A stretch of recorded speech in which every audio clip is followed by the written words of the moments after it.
Good morning, everybody. Welcome, and thank you for joining us here today for the Thriving at Work with Corporate Yoga and Wellness webinar. This is a subject Patrick and I are both very passionate about, and it's exciting to see so much enthusiasm and momentum behind this concept of how do we create a thriving environment through wellness at the workplace. So many people are trying to figure this out, and there's so much potential for change through this concept. So my name is Laurel Van Matre. I am the founder and owner of a yoga studio in Northeast Minneapolis called Yoga Garden. I've been a student of yoga for 20 years. I've been a teacher of yoga for 18 years, and I've taught corporate yoga and wellness classes for 12 years. So I have a lot of experience working with different types of people for different reasons in different environments. I'm also a longtime garden designer. I also own a business called Elvium Gardens Design and am an entrepreneur.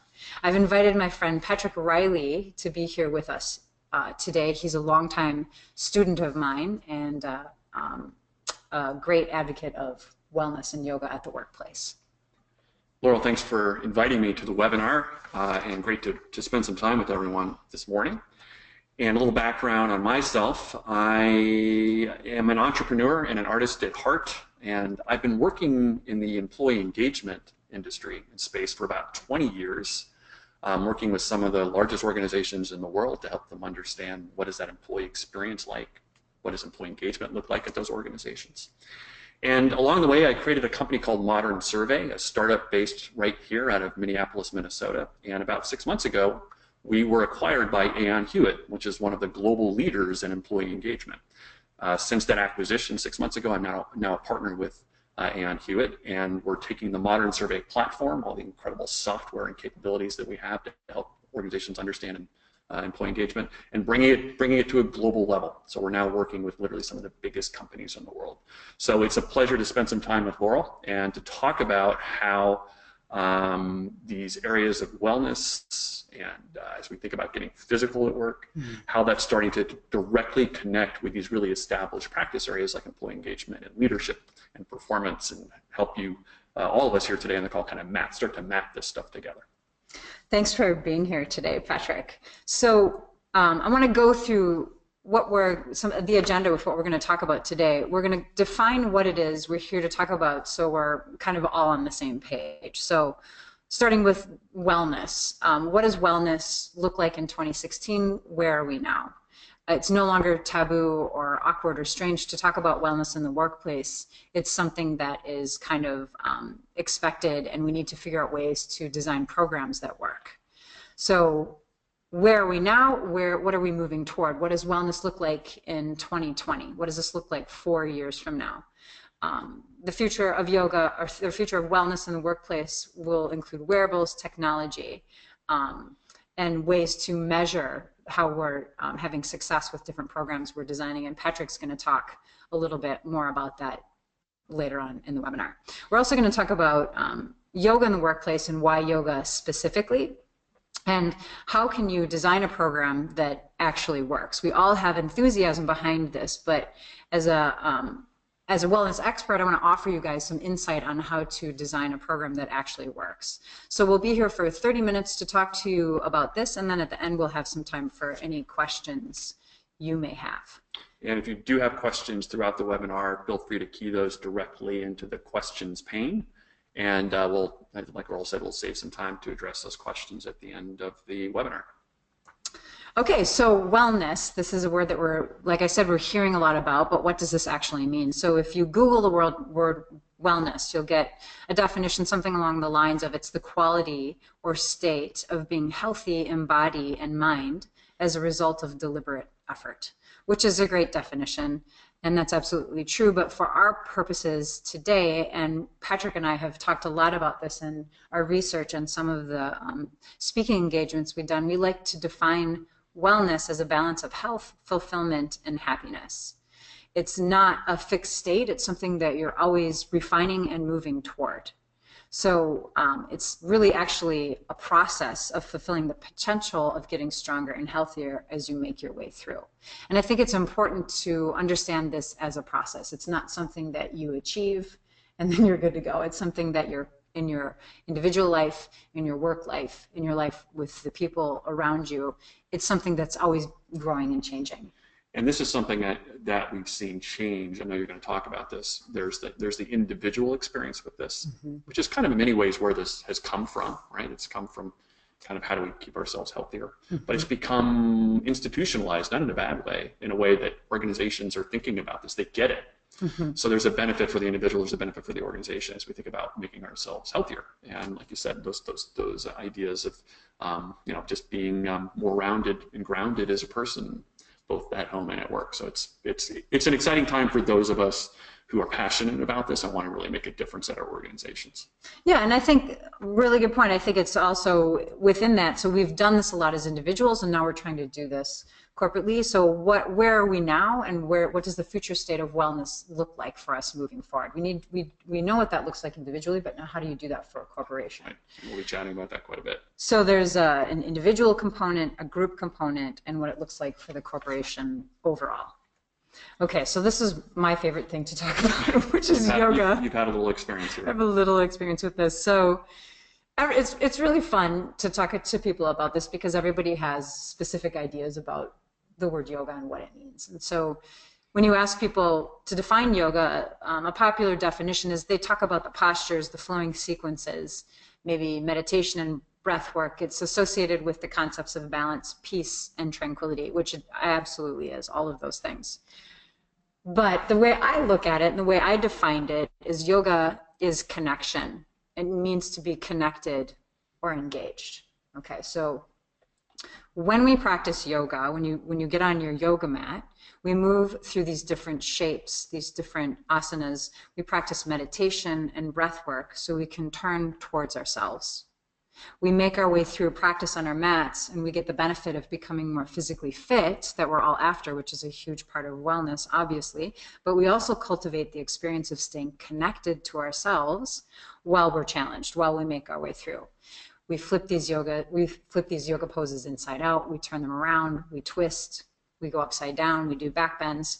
And I think that's something that is specific to the definition of yoga, and it makes it a little bit different than other physical activities. So it's also what keeps it eternally interesting, is that there's just really no end to it. And this is something that for me as a former athlete, growing up being a very athletic kid and running and doing all these different things, when I found yoga in my mid-20s, I'm still doing it 20 years later because it's just eternally interesting. So we're really practicing this concept of connecting ourselves, but while being engaged in a group. And this is really important for you guys in this concept of building wellness at the workplace, because you're encouraging people to take care of themselves. And the more connected they are to themselves, the better performance they're going to give you at work, and the overall health of the corporation is going to go up.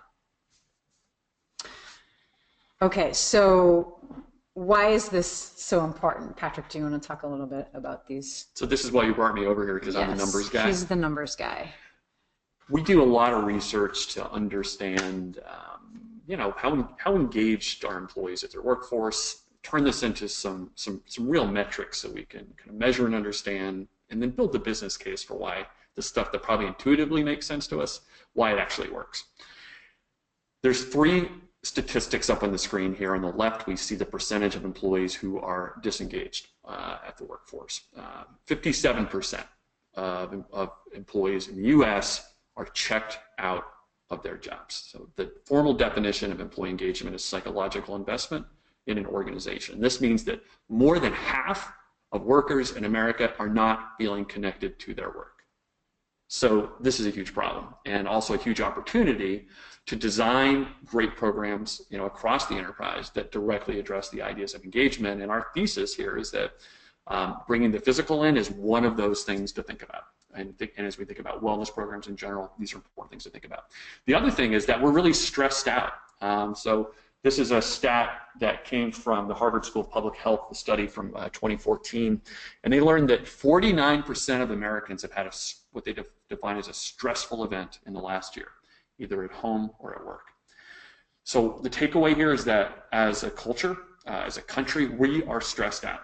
So we need tools to help us de-stress, because what we've learned through the research, if you go into the physiology of this, when we're stressed, we're not making good decisions. We're reacting to things, we're being defensive, we're not making good reasoned decisions. So we need to get into the right part of our brain so we're not in that stress state to be able to make better decisions. And the third piece is the return on investment for this is just really clear. When you for every dollar that you're going to spend on a wellness program, you're going to see about $3 in return on safe healthcare costs. So this stuff really works. The other piece that's important is that this is a changing business. This is a changing place. So employee engagement is a concept here. This is put up by a leading analyst in the human resources industry called the Star Conspiracy. They're based out of Fort Worth, Texas. They published a report that talked about employee engagement as a concept and how it's starting to overlap so many different parts of human resources. So we see the ideas of engagement measurement in the middle there. That's an area that I've been working on specifically over the last 20 years. But we can see how wellness and employee recognition and culture, these are all things that are creeping into that employee engagement box and fitting into the kinds of things we need to think about managing to be able to drive towards the desired outcome. And wellness in and of itself is one of the fastest growing spaces that's becoming part of the toolbox here, or the toolkit for organizations to be able to kind of figure out the different things that they can do. So for those of us that are looking to design programs, this is a really exciting time. And it's exciting for me too, as somebody that's been kind of working in the yoga world and the fitness world forever, to see wellness coming up in the business world as well. It's just so awesome to see that there's such a huge growing interest in this. So corporate wellness in 2016, where are we now? What does this look like now? We've moved from a place where wellness was a personal thing, something that we did in our time away from work with our friends as individuals, in our private lives, to a place where it's not only okay to talk about it at work, but now it's considered a necessary part of the culture. So people kind of expect that there's going to be some kind of inclusion and awareness of wellness at the workplace. So we've kind of realized wellness is the future. In order for your business to grow and to be strong, you have to have employees that are encouraged to grow and be strong themselves, and they need access to healthy habits in their lives at work as well as in their personal lives. So there is a culture of wellness for each individual, and now we're looking at how to develop that same kind of wellness for the corporation as a whole. So how do we design that? What does that look like? Kind of interesting stats here. We've got corporate wellness programs at companies with 1,000 or more employees. Engaged employees are 28% more likely than average employees to participate in a wellness program offered by their organization. So that's a great number. That's a high percentage. 85% of U.S. employers with more than 1,000 employees offer a wellness program, which is great. That's a big number. But only 60% of those employees are aware that their company even has a wellness program, and only 40% of that 60% are actually participating in it. So we've got a pretty major design problem. There's a real opportunity, and again, what's interesting about this slide, and I think this research was done by Gallup, is there's a clear connection here between engagement and wellness. So the starting point is, the more engaged employees who are more engaged tend to be more likely to be part of a wellness program. And I would also say there's also probably a corollary to that, which is as you become more well, you're more likely to be engaged. So there's kind of I would say a good chicken and egg there, kind of dilemma to kind of work a little bit. And I absolutely agree with you. We're in the early stages of this, and you see these kinds of stats, and you're absolutely right. This is a design challenge here, which is how do we just design the right kinds of programs to make this work? And Laurel, you've been doing this stuff for 10, 12 years, working with organizations, working directly with senior leaders. And I know one of the things that you've talked about again and again is getting senior leaders involved with the programs. That seems to be a key part of it. And I know you've got a story coming up to directly talk about that. But that seems to be one of the key pieces, right? Which is it's that investment of energy and commitment from senior leaders, CEO included. Yeah, it's got to come from the top down. Of all of the programs that I've run and worked with, in the 12 years that I've been doing corporate yoga and wellness, actually the ones that I'm still doing and have been doing for that amount of time, the higher ups come to class, the CEOs come to class. And you actually have a story about this with Modern Survey that we can talk about as well. So coming from the higher ups, coming from the top down is probably the most important part of designing a wellness program. So we came across this great story when we were doing research for this webinar about an experiential marketing company out of New York City called Factory 360, run by a guy named Michael Anthony Fernandez. So a couple of years ago, he was noticing a disconnect in the way he and his employees were relating to one another. He noticed the millennials weren't driven to perform in their jobs by money like those of us in previous generations. They weren't driven by the whole 9 to 5 work day, and then you have your individual life after work, and it's about building a nest for the future. That's not how they work. So what motivates them is that they feel like what they're doing is important, and that they see their life at work as just one piece of their entire lifestyle. So it's a different way of looking at your work life. So Fernandez starts to become aware of his own disconnect to his health at the same time. He's in his 40s now, and he's starting to see that long hours, neglecting his nutrition, lack of exercise are starting to take a toll on his health. So he's starting to feel increasingly run down himself and realizing he's got this whole individual problem that he's got to take care of his own health as well. So he needs to take care of his own health, and he's got to figure out a way to get his employees engaged and connected with Factory 360. So he consults his team, and he's told again and again that he should start a yoga program. So he does. They build a yoga studio in their office, and he notices immediate results. It increases morale, and he sees employee engagement like never before. And at the same time, he starts to notice his own health starts to improve. He starts to feel better. A lot of the aches and pains he was having start to go away. And one of the things that he comments the most on that he was surprised about with this program is that there was a team building aspect to having people move together in a yoga class that he hadn't anticipated. So it's got to come from the top down. And here again, there's an individual benefit, there's a benefit to the group and to the corporation as a whole. It's a pretty cool story. It is a great story. And, you know, this is, advance to the next slide here. This is such a, rapidly changing place and field right now. And in terms of where we're going as we look out and try to imagine 2020, there's some really exciting things happening. So in the upper left-hand corner, we have some examples of wearables.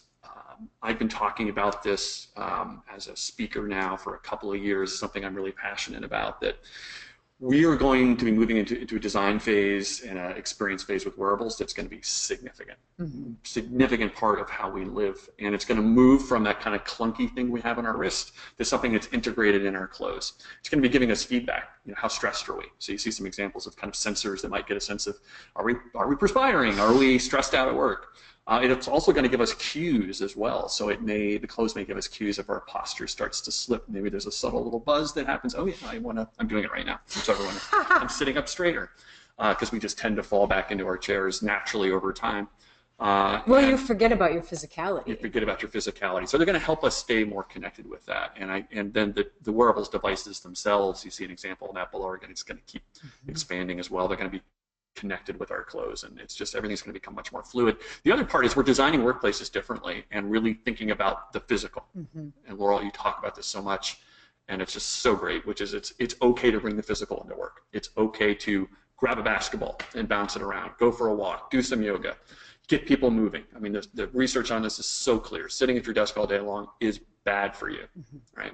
People need to move. So you've got to invent programs and fold them into the culture so these become a natural way of how people connect and work together. And then you get this incredible benefit out of it. So the future is going to be really exciting as we're designing workplaces differently, thinking about new programs and leveraging things like wearables to be able to kind of manage and understand it. And the last piece I'll mention is there's also an enormous amount of data that comes out of this too. And I'm a data guy, an analytics guy. And the opportunities for organizations to kind of be able to measure this and show how it works will be a very interesting field as well. That's a whole nother conversation, a whole nother webinar, but for those of you who might have an interest in that space, that's something for us to think about as well. Yeah, and I love the way you talk about this. It's really exciting.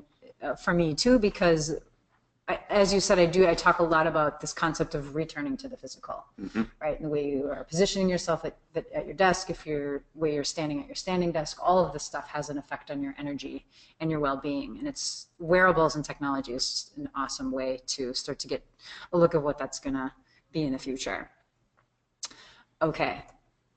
So you've been doing this a long time, Laurel. You've been doing corporate yoga for years. And one of the great gifts you have is simplifying these things, simplifying the concepts, both as a teacher and as a designer. So I think you're going to walk us through kind of 3 design concepts, or 3 things to think about here as you're thinking about creating a corporate yoga program at your organization that works. Yes, exactly. So I think there are 3 things that are important and specific to yoga. It's accessible, it's got a meditative quality to it, and there's a team building aspect to it. So I think you can just, like Patrick said, you can just keep it really simple. One of the things that I really like about yoga and teaching corporate yoga is that it meets everyone where they are. So you can come in as a raw beginner, or you can come in as somebody that has years of experience, and everybody can be in the same class. You don't have to be super bendy or strong to feel the benefits of a yoga practice. Everyone is welcome. So it's accessible across the board. It accommodates a wide group of people. So you get this individual part, you're challenged at your own level, but you're not asked to do something that you're not able to do. And the people that have more experience are challenged at their own level as well. So everybody gets to work individually and together as a group, and everyone leaves feeling better, feeling more grounded and calm, and has a clear head, and to go back to work, and they can't wait to come back to their class the next week. And this is, I mean, this is a great picture that kind of brings this to life. I mean, when I first started doing yoga in 2008 or so, this is pretty much what I looked like. And it's just the beginning, it's the starting point, right? And then over time you become more flexible, and so there's a starting point for everybody. Everyone starts at the beginning of wherever they are, and then they're able to go from there. So you know, it's from my personal experience, certainly what you've designed programs, I know other good teachers make this accessibility thing a key part. Yeah, lots of people can't even touch their toes when they come to class. Okay. Yeah, it's okay. And actually, I find it really exciting. It's fun to work with everybody, wherever they are in their practice. It's got a meditative quality to it, and this is something that goes hand in hand with yoga. If you think about yoga, people often also think about the benefits of meditation. So yoga has a meditative quality to it because we are turning towards ourselves. There's an emphasis on focusing on the breath and getting grounded as you make your way through practice. So it helps you clear your head for an hour or so, which makes you more efficient and ready to go back to work and work more creatively and be more engaged and connected once you get back to your desk. So yeah, there's a quality to it that you get in addition to the fitness piece of it. Absolutely, and this is something for me firsthand as someone who is working as an executive for years and working really hard. One of the things that's great is Laurel Studio is only about a 3-minute walk from my office, which is kind of awesome. And so when I finish a 10-hour day and my head is buzzing with the phone call I just got off or whatever it is I'm dealing with, it's 75 emails I know I need to get to. But I walk over to the studio and it's nice to get into the students and we all kind of settle down. And then it takes like 10 or 15 minutes. We start with a little meditation and then we kind of start moving into the practice slowly. And then it's amazing how that buzz starts to just disappear and you move into your body. You start to shift to a physical experience. And then you start to have this metaphorical kind of, the practice becomes kind of metaphorical physically for a lot of things you're trying to figure out. And for me, I figured a lot of stuff out by the end of the practice. All of a sudden, I moved out of that kind of that stress state we talked about earlier, moved through a much more balanced physical state and make better decisions. Then I can go back, have some dinner, head home, do some emails, and then I'm in a much better position to deal with all those crises that were there before. But it's taking that time to be able to move into that meditative state is really important. Yeah, and actually, I love hearing you talk about this because it takes about 10 minutes, and whatever you were so stressed out about, you're just like, oh, it's whatever. I can let that go for an hour. I need to have some time to take care of myself so I can get back to a place where I can actually work efficiently. And I think a lot of times you're just spinning when you're in that place. Absolutely. You just lose efficiency. Yeah, and it gets you out of your head. So we've talked about this. It's got a team building aspect to it that I did not anticipate when I first started teaching corporate yoga, and I've come to realize through the work I've done in my yoga studio and the classes I've taught and through doing work with Patrick in Modern Survey, that it's just, there's this amazing thing that happens when you get people on yoga mats in a room together.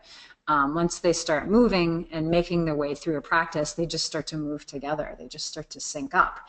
And you see that in the yoga studio, but it also, they take it back to work with them. And this kind of goes back to the Factory 360 story, where it increases employee morale, and it gets people working together, problem solving, and working creatively as a group. And there's not so much effort. So it syncs everybody up. I noticed this in my public classes too, because our classes, we definitely have a community at Yoga Garden, and everybody is kind of happy to see each other when they get to the studio. They're excited to see who's there and to see their friends again. And there's a lot of catching up and chit chat before class. But as soon as we go into meditation, we start to move, people get down to business. It's pretty cool to see.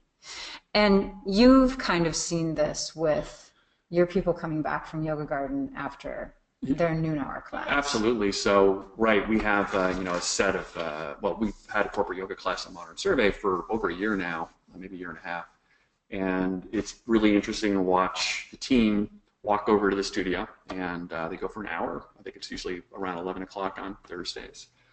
And they have a great experience. And they all go from very busy projects to taking the time to do this as a team. And then I watch them walk back into the office sometimes, because I have the front of my office is glass, so I get to kind of watch people come and go. And it's amazing to watch them all just so chilled out. They have this kind of Zen quality about them when they come in. Their hair is kind of sticking up a little bit because they've been on the yoga mats. But it's great. And not everyone goes over, but a lot of the team does go over. But then there's also, when they're relaxed and they go back to their desks or back to their teams, the people around them tend to be more relaxed too, right? So even if everyone doesn't get over there, you're still introducing this kind of this focused positioning, which is great.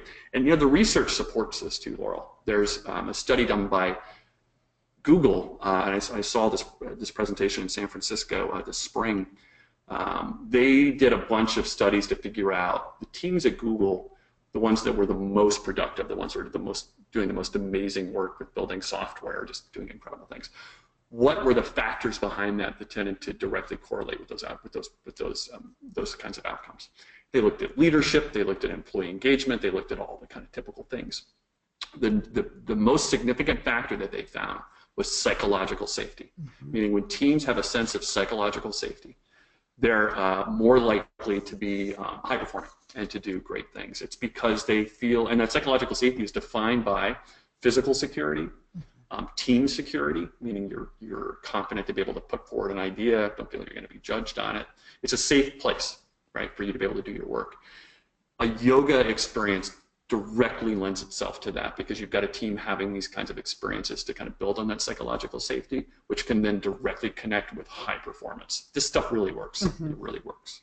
That's a great point. I love that. So, we've got a couple of ideas about how to design a wellness program.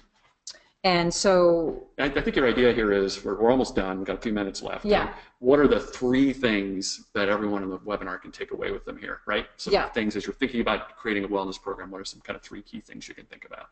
Yeah, so how do you get tactical? So exactly. Launch a mindfulness campaign. And like we said, it's got to come from the top down. So I think this is kind of interesting, and this also ties into what you were just saying about psychological safety. There's got to be an element of it that's kind of playful and fun. So when you're launching a mindfulness campaign, I've had different corporations do different things, like I had one company they tried to eat a vegan diet for like 2 weeks, which in and of itself wasn't very successful, because they had a client that they were trying to eat according to their product, and having everybody be vegan, it wasn't very successful, but they learned a lot about what their habits were and what they needed to change. And they had a lot of fun with it. But it might have been a little too much. It was a bit much. That was a tall order. But things like that. And it was, and I gave them a lot of credit for even pitching that to begin with, knowing that wasn't going to happen. And it wasn't about, completely shifting their diet. It was just about making them more mindful of what their current habits were and what they needed to move toward. And so you can do things like that make it fun and just be playful about it. A lot of businesses I work for do competitions where they try to lose the most weight or become the most fit, and they'll offer like a Fitbit or an iPod to the winner at the end. So I think it's important to give them a reason to step away from their desk to do something healthy for themselves and also have fun with their peers. And specifically in terms of mindfulness, there's so many great applications that can enable this and different ways that you can do it. So there's companies like Headspace, which have applications that employees can use. And you're right, you could have a really simple little thing where, hey, everyone needs to meditate for at least 10 minutes this week, right? And then they can kind of self-report on the experience, and it's something that doesn't cost virtually nothing. But again, they're taking that time though to get the benefits of meditation, and then sharing about it and talking about it, which kind of gets to that psychological safety piece where people are able to do something with it. Yeah, it's a real simple, easy thing that you can do. Yeah, okay. And then there's also this concept, just have a wellness day. And I actually, in the last 6 months, have gotten asked more than ever, quite a bit, to help people do a day or an afternoon of wellness for their workplace. So what I will often suggest to people is just a couple ideas they can do. Like I like to have people start with a yoga class, and then you can invite somebody to come in and talk about nutrition. I deal a lot with Ayurveda and different body types, and what, there's 3 different body types and what different people should be eating to best support their body type. You can have somebody come in and do meditation for the afternoon. You can have a potluck once a month and have people bring in prepare healthy food and exchange recipes. There's lots of different things that you can do like that just to get people thinking about this and encourage them to do it. And then lastly, start a weekly yoga class. I think that, and again, you can just keep it simple. You can start a class once a week, get a teacher in there that is good at assessing who's in the room and what their individual needs are and what they're trying to move towards as a group. I found this interesting statistic. People who have a regular yoga practice have up to a 23% higher self-image than non-practitioners. So it just is a huge boost for morale. Like we talked about, it changes the entire culture of the workplace, even for the people that don't go. It just kind of brings back a chill vibe. And exactly, and it fits into employee engagement, which then feeds back into likelihood to participate in wellness things. So it's a chicken and an egg you can actually control. And they will help lift things at your organization. And if you have questions about this, I can absolutely help you with where to go and how to start a weekly yoga class. But you just need to carve out time. I have people that start at 7 in the morning. I've got people that do 11 to noon. I've got people that do after work. Find out a time that survey your employees, find a time that works for them that they would be interested in, and just get it started. And this isn't complicated, right? No, you can do it in a conference room. It's not like you need to build a yoga studio, right? Right. Yeah, I mean, most of my clients don't have yoga rooms. They just use a conference room, and they literally dismantle the room 5 minutes before we have our yoga class. Push everything to the side. They reserve the room, for a year or something, and then they put everything back together, and that's where they do the yoga practice, and I think it's really great. That's great. Good. Well, we promised you about 30 minutes. I think we're just a little bit past the 30-minute mark now. Again, if you have questions, if you haven't keyed them in already, take a few minutes to do that. We'll take a few questions here before we wrap things up. We certainly hope this has been helpful for everyone. Looks like we've already had some questions that have come in here, which is terrific. And one of them, Laurel, is the following, kind of related to what we just talked about. So do we need to purchase yoga mats or any other kind of yoga props in order to start a weekly class? Yeah, this is a good question. And this is something that I typically do for people when they start a yoga program. Most people, I would say probably half the people that do a weekly yoga class at work have their own mat. I usually anticipate buying mats for half of what is going to be, and then any blocks and straps or anything else that you need, I can provide for you. So yeah, that's probably the hardest thing as far as getting it going and finding a space within your office to do it, but I can help you order mats or whatever it is you need to get started.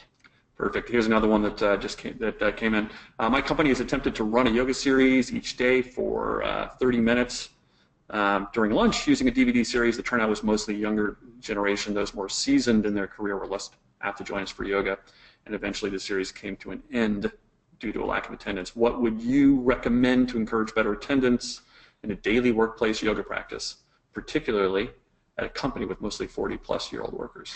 This is a great question. So, right, and this again is where it's got to come from the top down. And I also I've had people that have done this, like if I'm out of town or something, we don't have class that day, they'll try to round people up to do class to a DVD.